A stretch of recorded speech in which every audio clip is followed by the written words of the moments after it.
नमस्कार, total health में आप सभी का स्वागत है। मैं हूं किरण भारद्वाज। बेहतर सेहत यानी हमारा स्वास्थ्य कोई लक्ष्य नहीं है, बल्कि जीवन जीने का एक तरीका है जिसका ज्ञान सभी को होना चाहिए।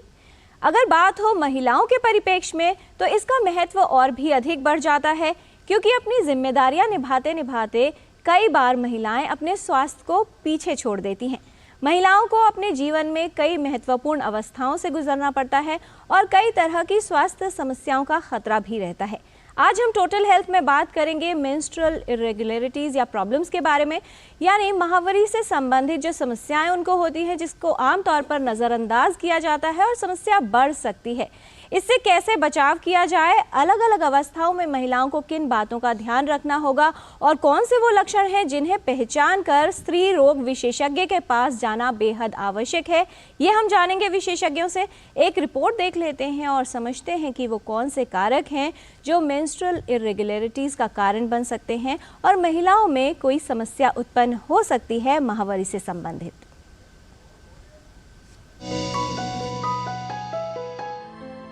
मासिक धर्म या माहवारी महिलाओं में होने वाली एक सामान्य और प्राकृतिक प्रक्रिया है। किशोर अवस्था से शुरू होने वाली ये नियमित मासिक प्रक्रिया सामान्य तौर पर 50 से 55 वर्ष की आयु तक चलती रहती है। ये हर स्त्री की जिंदगी का अहम भाग है, या ये कहिए कि स्त्रीत्व का प्रमाण है। मासिक धर्म चक्र की अवधि के दौरान किशोरियों में हार्मोनल परिवर्तन होते हैं। माहवारी चक्र एक मासिक प्रक्रिया है जो महिला को शारीरिक रूप से गर्भधारण के लिए तैयार करती है। कई महिलाओं को माहवारी से संबंधित कई तरह की समस्याओं से जूझना पड़ता है। माहवारी का न होना, अत्यधिक रक्तस्राव होना, मासिक धर्म में ऐंठन और अत्यधिक दर्द, मासिक धर्म में अनियमितता, premenstrual syndrome, pelvic inflammatory disease, समय से पहले रजोनिवृत्ति और पॉलिसिस्टिक ओवेरियन सिंड्रोम, ये सभी समस्याएं मासिक धर्म से जुड़ी हैं। मासिक धर्म में अनियमितता होती है तो महिला में रोग उत्पन्न हो सकते हैं। माहवारी से संबंधित समस्या हो तो स्त्री रोग विशेषज्ञ से परामर्श लेना आवश्यक है। इस दौरान साफ सफाई का विशेष ध्यान रखना चाहिए। स्नान करना, उचित आहार लेना, लड़कियों को स्कूल जाना चाहिए और रोजमर्रा का हर काम सामान्य रूप से करना चाहिए। मासिक धर्म के दौरान सही देखभाल और स्वच्छता का विशेष ध्यान देना आवश्यक है। किरण भारद्वाज, डीडी न्यूज।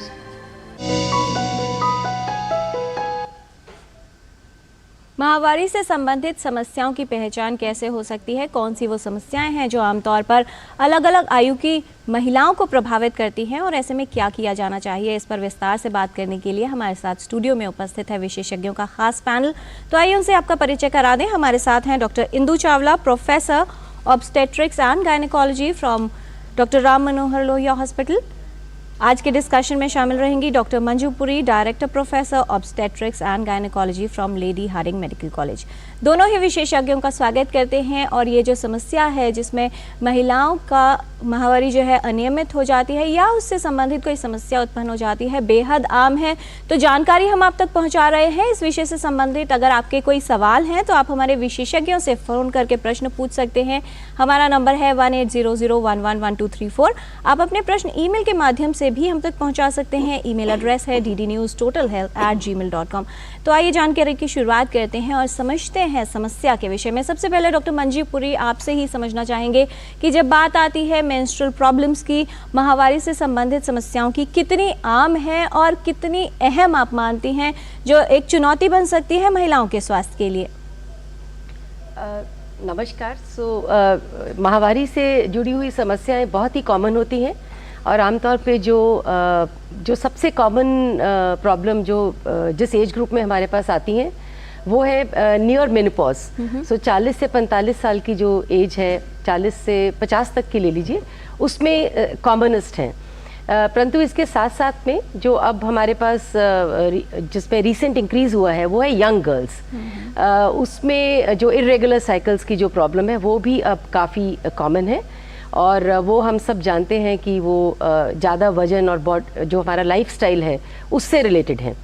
और जो बिल्कुल बच्चे जिनको पीरियड शुरू होता है उसमें ये उतनी कॉमन नहीं है, पर डेफिनेटली वो भी एक ग्रुप है जिसमें कि ये जो इरेगुलरिटीज़ हैं ये हमारे पास ऑफ एंड ऑन आती रहती हैं। जी डॉक्टर इंदु चावला, कौन से वो कारक हैं जो महिलाओं में माहवारी को प्रभावित कर सकते हैं? एक सामान्य रूप से माहवारी के जो महत्व है किस तरह से बताना चाहेंगे, और कौन से कारक हैं जिनसे समस्या उत्पन्न हो सकती है? शुरुआत में अगर बात की जाए एडोलेसेंट एज ग्रुप जहाँ से माहवारी की शुरुआत होती है, ये भी आजकल कहा जाता है कि जो मिनाकी है वो अर्ली हो गई है, यानी जल्द शुरू हो जाती है ये अवस्था, किस तरह से समझाना चाहेंगी? आपने बिल्कुल सही कहा कि डॉक्टर मंजू ने भी बोला एडोलेसेंट में ये प्रॉब्लम्स पहले कम होती थी, तो हम एडोलेसेंट से शुरू करते हैं। एडोलेसेंट में जैसे कि औसतन 11-12 साल पर माहवारी शुरू हो जाती है। शुरू के कुछ महीने थोड़ा इरेगुलरिटी होना नॉर्मल है कि 2 महीने में आ रहा है, 1.5 महीने में आ रहा है, दर्द होगा, थोड़ा बहुत होगा, परंतु जैसे ही थोड़ा आगे बढ़ते हैं तो एक पीसीओडी प्रॉब्लम है जो कि काफ़ी हमारे लाइफस्टाइल से रिलेटेड है, वो बढ़ने लगी है, जिसमें बच्चे वेट गेन कर जाते हैं, उनको एक्नी आ जाती है और मेंस्ट्रुअल इरेगुलरिटीज़ काफ़ी ज़्यादा हो जाती हैं उनको। तो अगर हमारी ओपीडी में देखा जाए तो एवरेज अगर मैं 100 पेशेंट देखती हूँ तो करीबन 5 से 10 पेशेंट पीसीओडी का होता है। तो आप सोच सकते हैं कि कितना कॉमन है। 2 रीज़न्स है कि बढ़ भी रहा है, पहले बच्चे आते नहीं थे तो उनको सिखाना कि नई सही लाइफस्टाइल और ठीक ये सब हार्मोनल इम्बैलेंस होता है, तो ज़्यादातर इस उम्र में डिजीज़ नहीं होती हैं। जैसे कि आगे चल के डॉक्टर मंजू ने बोला कि 40-50 के बीच में बहुत कॉमनली मेंस्ट्रुअल प्रॉब्लम देखी जाती हैं। उस समय बीमारियां होती हैं, जैसे कि हम फाइब्रॉइड यूट्रस का नाम सुना होगा, और उस समय भी हार्मोनल इम्बैलेंस होता है, पर और कारण भी होते हैं जिसमें ट्यूमर्स होते हैं, कैंसर्स भी आ सकते हैं। और पोस्ट मेनोपॉजल पेशेंट्स जो होते हैं, पोस्ट मेनोपॉजल्स में तो अगर पोस्ट मेनोपॉजल का मतलब है कि जिसको एक बार माहवारी बंद हो गई और 1 साल बंद रही और फिर शुरू हो गई उसको, तो वो डेफिनेटली हम लोग एबनॉर्मल मानते हैं। उस पेशेंट को अस्पताल आना बहुत ज़रूरी है, क्योंकि इनमें 5 से 10% तक कोई ना कोई कारण मिलता है, जिसमें कि काफ़ी बार कैंसर भी होता है जी। और एक और है कि अगर शारीरिक संभोग के बाद अगर ब्लीडिंग होती है किसी भी, तो किसी भी अवस्था में एबनॉर्मल है, जो किसी भी एज ग्रुप की हो तो उसको एबनॉर्मल मानते हैं जी। तो असामान्य लक्षण क्या है, ये हमारे विशेषज्ञ ने बताया है। अगर असामान्य लक्षण होते हैं तो इंतजार नहीं करना है, विशेषज्ञ से परामर्श अवश्य लेना है। फिलहाल काफ़ी सारे ईमेल्स हमारे पास आ गए हैं। डॉक्टर मंजू, शोभना जी हैं, वो ये जानना चाह रही हैं, उम्र है इनकी 23 वर्ष, इनके जो मेंसेस हैं वो रेगुलर नहीं होते, यानी जो अवधि है वो तय नहीं है, कभी 28 दिन में होते हैं तो कभी 35 दिन में। क्या इसे समस्या माना जाना चाहिए? वज़न इनका लगभग 55 किलो है और 5'4" इनकी हाइट है। शोभना जी का वेट और हाइट ठीक है, इसमें कोई ज़्यादा नहीं, आई थिंक बहुत अच्छी बात है कि नॉर्मल है सब कुछ। परंतु जो ये वेरिएशन बता रही हैं कि 28 से 35 दिन के अंदर आते हैं, सो ये नॉर्मल वेरिएशन है, ऐसा इतना कोई इसमें फ़र्क नहीं पड़ता, एज लॉन्ग एज जो पैटर्न है वो सेम है। तो आई थिंक जब भी माहवारी शुरू होती है तो एक हर किसी इंडिविजुअल का अलग से पैटर्न सेट हो जाता है, तो अगर उस सेट पैटर्न से कोई वेरिएशन हो तो आई थिंक हमें चिंतित होना चाहिए। तो वो वेरिएशन या तो इस तरह से हो सकती है कि वो जो लेट आनी शुरू हुए, या आपका जो खून पड़ रहा है वो ज़्यादा हो जाए या कम हो जाए, और या फिर आपको उसके साथ दर्द पहले नहीं होता था अब शुरू हो गया। सो आई थिंक ये लक्षण है जो एबनॉर्मल होते हैं। पर अगर इनको इसी तरह से पीरियड्स आ रहे हैं, शुरू से ही ऐसे आ रहे हैं, तो नॉर्मली हम कहते हैं कि जो नॉर्मल पीरियड्स होता है उनका वेरिएशन होता है 24 से 34 दिन के अंदर। सो अगर इतना वेरिएशन है तो इसमें कोई परेशानी की बात नहीं है। डॉक्टर मंजू, बहुत सी महिलाएं होती हैं, युवतियां होती हैं जिनकी ये शिकायत होती है कि वो जो मेंसेस स्टार्ट हो रहे हैं उससे 1-2 दिन पहले से ही उनको इतना डिस्कम्फर्ट होने लग जाता है, पेन बहुत ज़्यादा होता है कि काम तो पर जाना तो दूर की बात है, शायद उनको बेड से उठना भी मुश्किल है। क्या इसको भी सामान्य समझा जाए और कैसे मैनेज किया जा सकता है इसको? ये अगेन आई थिंक बड़ी इंपॉर्टेंट बात आपने पूछी। तो इसमें ये होता है कि थोड़ा अमाउंट ऑफ डिस्कम्फर्ट तो हो सकता है पीरियड्स में, परंतु किसी को भी अगर ज़्यादा डिस्कम्फर्ट है तो एक बार डॉक्टर से मिलके और सलाह करना ज़रूरी होता है, क्योंकि हर किसी का पेन थ्रेशोल्ड भी अलग होता है। कई लोग होते हैं जिनका पेन थ्रेशोल्ड लो होता है, कई होते हैं जिनका हाई होता है। तो अगेन हर किसी का एक नॉर्मल पैटर्न सेट हो जाता है। बहुत लोग ऐसे होते हैं जिनको डिस्मेनोरिया काफ़ी होता है, उनके लिए टैबलेट्स अवेलेबल होती हैं जो एंटीस्पाज्मोडिक होती हैं और पेन किलर्स होते हैं। लोग आमतौर पे सोचते हैं कि इनको लेने से उनको नुकसान होगा, परंतु ऐसी कोई बात नहीं होती है। तो जैसे हमारे सिर में दर्द होता है तो हम दवा खाते हैं, तो ऐसे हम अगर पीरियड्स के टाइम पे दर्द हो तो दवा खानी चाहिए, कोई उसमें हार्म नहीं है, परंतु डॉक्टरी सलाह के बाद। जी, और काफ़ी लाइट टैबलेट्स भी अवेलेबल होती हैं जो पेन किलर्स में ली जा सकती हैं। डॉक्टर इंदु चावला, बहुत सी महिलाएं होती हैं जिनको बहुत एक्सेसिव ब्लीडिंग होती है, वीकनेस उनको काफ़ी लगती है इस दौरान। क्या अपने पूरे लाइफस्टाइल में कुछ बदलाव किए जा सकते हैं या कुछ ऐसे मॉडिफिकेशंस जिनसे जो ये दूसरी समस्याएं हैं, किसी को डिप्रेशन जैसा फील होता है, मूड स्विंग्स बहुत ज़्यादा होते हैं, कुछ महिलाएं बताती हैं, जिनसे इन्हें टैकल किया जा सके? आपने दो अलग अलग प्रॉब्लम पूछी कि जिनका ब्लीडिंग बहुत ज़्यादा होती है ना? पहले उस पर विस्तार से बात करते हैं। ब्लीडिंग बहुत ज़्यादा होना कभी भी नॉर्मल नहीं है, चाहे वो किसी किशोरी अवस्था में हो, यंग में हो या रिप्रोडक्टिव एज ग्रुप में हो। तो अगर आपका जो पहले पैटर्न था उससे ब्लीडिंग आपका काफ़ी ज़्यादा है, जैसे कि आप दिन में पहले 3 बार पैड चेंज करते थे, अब आप हर 2 घंटे में चेंज करते हैं या उससे ज़्यादा करते हैं, क्लॉट्स पास करते हैं, तो वो हमेशा ही एबनॉर्मल है। ऐसे में आपको गायनेकोलॉजिस्ट के पास ज़रूर जाना चाहिए, क्योंकि बहुत सारी बीमारियां होती हैं जिनमें ब्लीडिंग ज़्यादा होती है, हार्मोनल प्रॉब्लम्स भी हो सकती है। तो सल्यूशन हर चीज़ का है और इनको ठीक किया जाता है। हमारे पास पेशेंट्स आते हैं जो कि ब्लीड कर कर के इतना एनीमिक हो जाते हैं, जैसे 45 ईयर्स है, तो उसमें आसपास की उनकी सहेली बोलेगी अरे महीना बंद होने वाला है तो अब तो ऐसा होगा ही, तो इतने कम हीमोग्लोबिन में पहुंचते हैं वो हमारे पास। ऐसा नहीं है, तो इलाज किया जा सकता है, दवाई दी जा सकती है, और ट्यूमर है तो उसको भी अल्ट्रासाउंड से पिकअप कर सकते हैं। और दूसरा आपने जो सवाल पूछा कि माहवारी से पहले कुछ लोगों को हेडेक होता है और मूड स्विंग्स होते हैं, जिसको हम लोग प्री मेंस्ट्रुअल सिंड्रोम के नाम से जानते हैं। इसकी सिवियरिटी थोड़ा बहुत काफ़ी लोगों को होता है, और ये अगेन हार्मोनल इम्बैलेंस होता है। इम्बैलेंस का हो या उस समय पे हार्मोन्स चेंज हो रहे होते हैं, आपकी बॉडी कैसे रिएक्ट कर रही है उसको। पर अगर इतना ज़्यादा हो रहा है कि आप अपनी दिनचर्या भी नहीं कर पा रहे हैं, और जैसे आपको हेडेक होता है, मूड स्विंग्स होते हैं, तो उसके लिए मेडिकेशन है, आप डॉक्टर को कंसल्ट कीजिए। अगेन जैसे आपने बोला कि बहुत माइल्ड सी मेडिकेशंस होती हैं और वो देने से ठीक हो जाता है ये। तो ऐसा नहीं है कि उसको भी नॉर्मल मान के चले हम। जी, डॉक्टर इंदु, रीना जी हैं, उनका सवाल है, इनकी एज है 36 इयर्स, इनकी डिलीवरी हुई 2 साल पहले, उसके बाद कह रहे हैं कि जो पीरियड्स है वो दोबारा स्टार्ट नहीं हुए हैं, 2 साल से ऊपर का समय हो गया है, क्या आप इन्हें एडवाइस करना चाहेंगी? लास्ट डिलीवरी इनकी 2 साल पहले हुई है। कई बार ऐसा होता है कि अगर वो बच्चे को फीड कर रही हैं, तो जिसको हम लोग लैक्टेशनल एमेनोरिया कहते हैं, तो पहले उनसे जानना चाहूँगी क्या अभी फीड कर रही हैं या कब बंद किया उन्होंने। तो कभी कभी होता है कि 1.5-2 साल तक कुछ लोगों को माहवारी ना हो, तो वो पॉसिबल है। पर अगर उन्होंने फीड करना बंद कर दिया है, जैसे ऑलरेडी 6 महीने हो गए हैं और अभी तक उनको पीरियड नहीं आए, तो उनको फिर स्त्री रोग विशेषज्ञ के पास जाना चाहिए जी।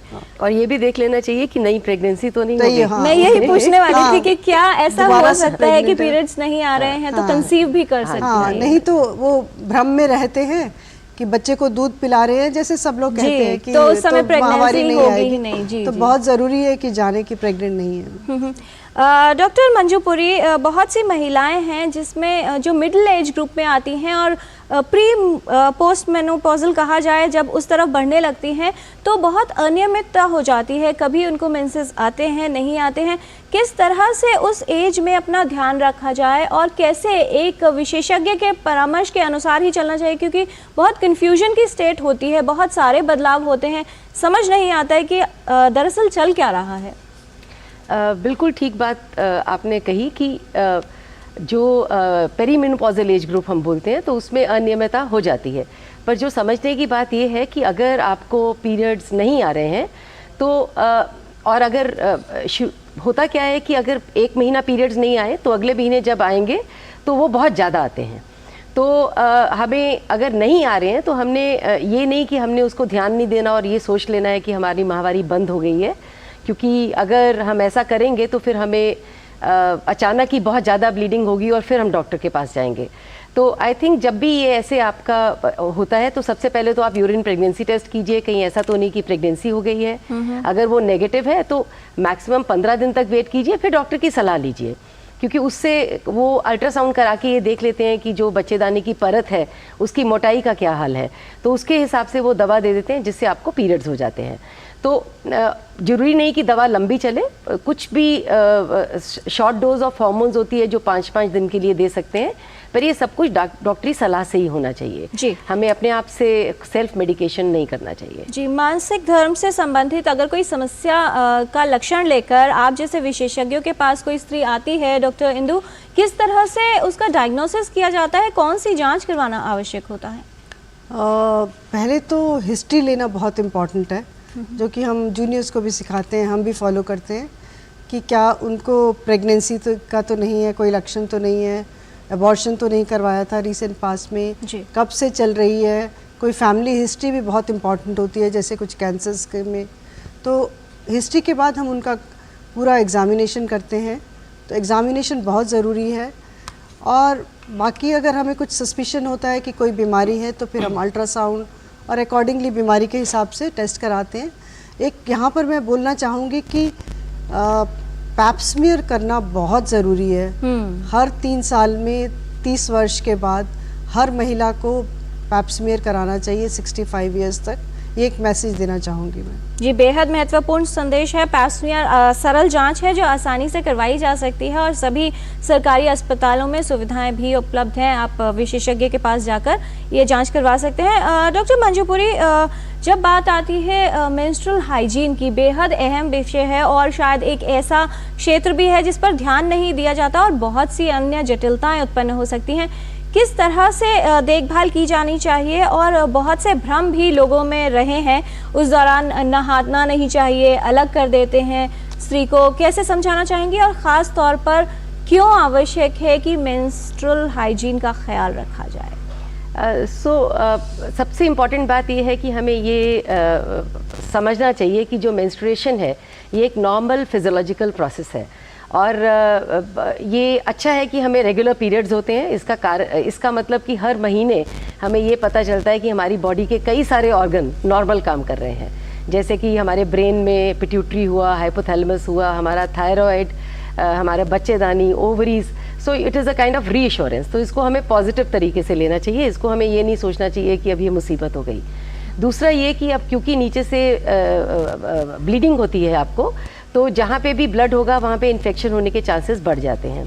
तो इसलिए ज़रूरी है कि हम उस एरिया को क्लीन रखें, ड्राई रखें और हम क्लीन पैड्स यूज़ करें, क्योंकि अगर हम कोई कपड़ा यूज़ करते हैं जो साफ़ नहीं है और उसमें ऑलरेडी कीटाणु हो, तो फिर हमें गुप्तांगों की इन्फेक्शन हो सकती है। सो रेगुलर बेसिस पे हर 4-6 घंटे में हमें अपना पैड चेंज करना चाहिए, एरिया को ड्राई और क्लीन रखना चाहिए। इसके साथ साथ बहुत ज़रूरी है कि पीरियड्स के टाइम पे हमें एक्टिव रहना चाहिए। जो हमने ये भी बात की कि प्री मेंस्ट्रुअल सिंड्रोम की, वो भी अगर आप एक्टिव रहेंगे, अगर आप एक्सरसाइज करेंगे और आपके बॉडी में एंडोर्फिन्स रिलीज़ होते हैं, तो वो जो पेन और डिस्कम्फर्ट इन सब चीज़ों को रिजॉल्व कर देते हैं। इसके साथ साथ बहुत ज़रूरी है कि जब भी हमारा ब्लड लॉस एक्स्ट्रा हो रहा है पीरियड्स के टाइम पे, तो हमें आयरन ज़रूर लेना चाहिए।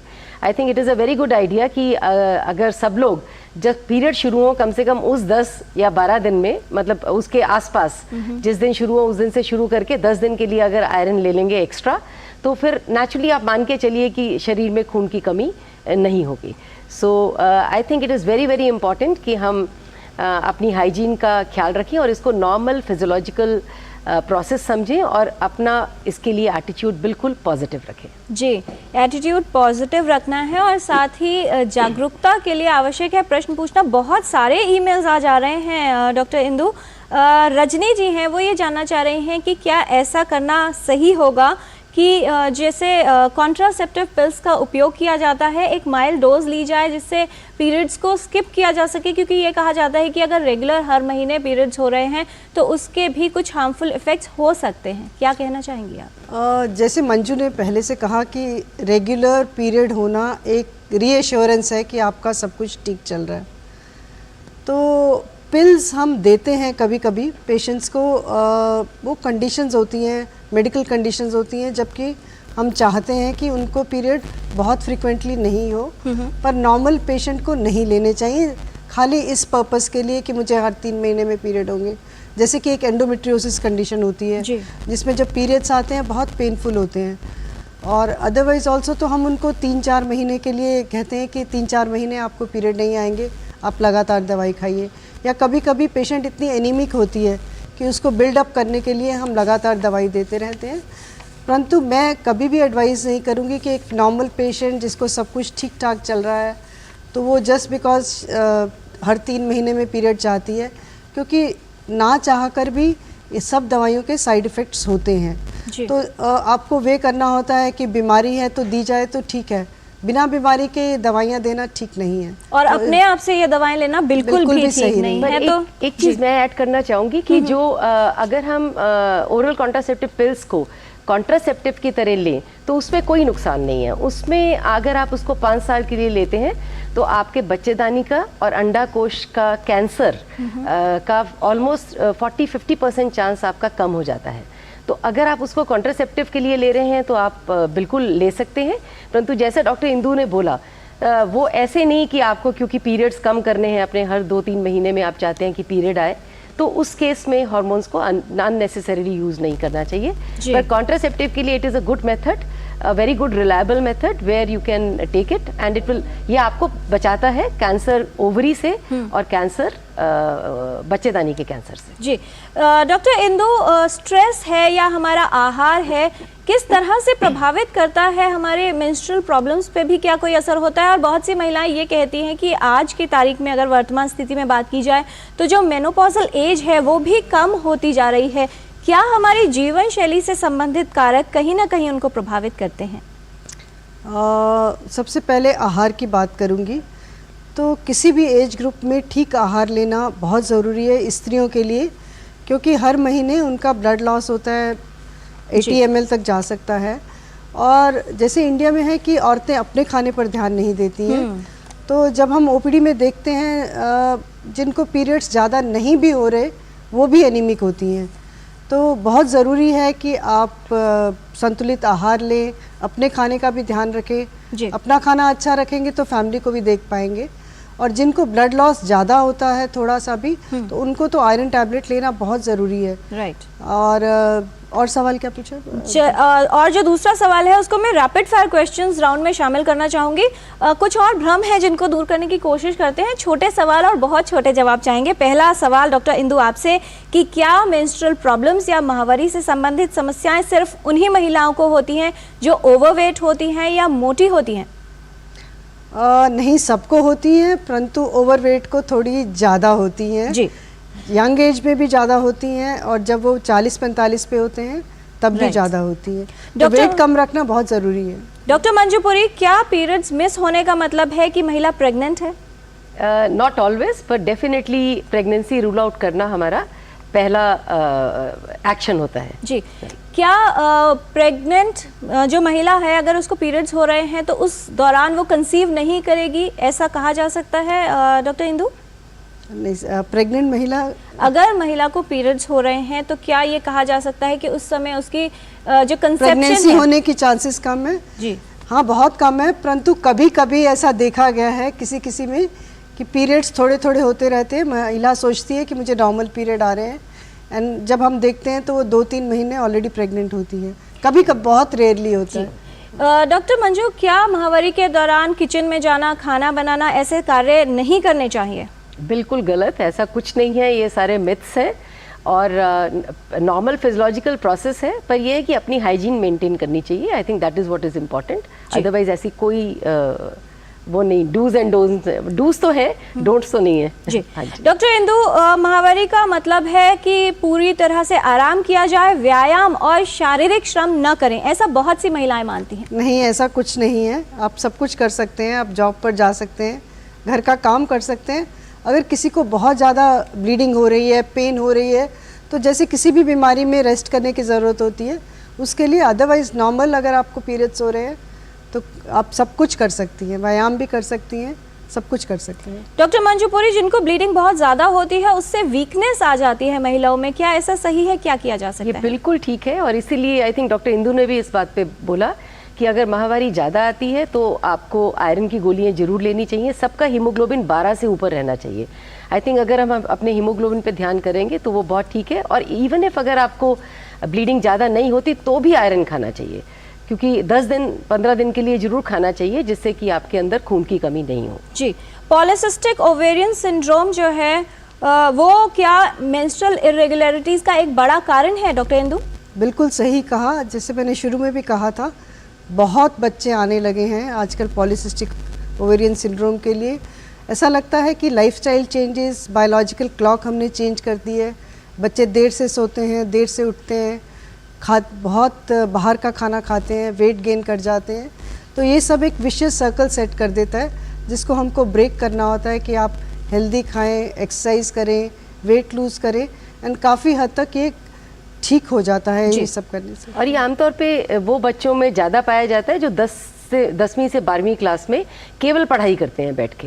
उनकी एक्टिविटी बिल्कुल खत्म हो जाती है, स्ट्रेस होता है और इनएक्टिव हो जाते हैं। तो आई थिंक पढ़ाई साथ साथ चलनी चाहिए, एक्टिविटी जो एक्सरसाइज और रूटीन चीज़ें हैं वो भी साथ जरूरी है। डॉक्टर मंजू पुरी, क्या अगर माहवारी के ड्यूरेशन के अलग ब्लीडिंग होती है, क्या उससे एक खतरे का संकेत माना जाए? Absolutely, I think that regular माहवारी के साथ साथ अगर आपको इन बिटवीन ब्लीडिंग होती है तो इट इज़ इम्पॉर्टेंट कि आप डॉक्टर के पास जाएं, स्पेशली अगर आपको जो सेक्सुअल रिलेशनशिप इंटरकोर्स के बाद में अगर ब्लीडिंग होती है तो that is a very significant sign कि आपको डॉक्टर के पास जाके परामर्श करना चाहिए। डॉक्टर इंदु, माहवारी के दौरान खट्टी चीज़ें खाना, दही खाना, ठंडी चीज़ें खाना, अचार खाना, ये सब नहीं होना चाहिए, क्या आप सही मानती हैं? नहीं, जैसे पहले भी कहा कि सब कुछ खाइए, कोई भी चीज़ मना नहीं होती है, संतुलित आहार खाइए और कोई भी चीज़ मना नहीं है, खट्टा भी खा सकते हैं, दही भी खा सकते हैं। डॉक्टर मंजू पुरी, कौन से वो लक्षण हैं जिसे लेकर चिंता हो और तुरंत विशेषज्ञ के पास जाएं?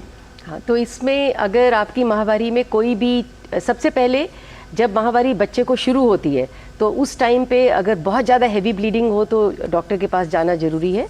दूसरा, अगर जो भी आपका माहवारी का पैटर्न है उस पैटर्न में कोई भी वेरिएशन हो तो आई थिंक आपको डॉक्टर के पास जाना चाहिए। अगर माहवारी में आपको पहले पेन नहीं होता हो और अब पेन शुरू हो गया हो, बहुत ज़रूरी है कि आप डॉक्टर के पास जाएं। आपके पीरियड्स मिस हो जाएं तो आपको डॉक्टर के पास जाना चाहिए।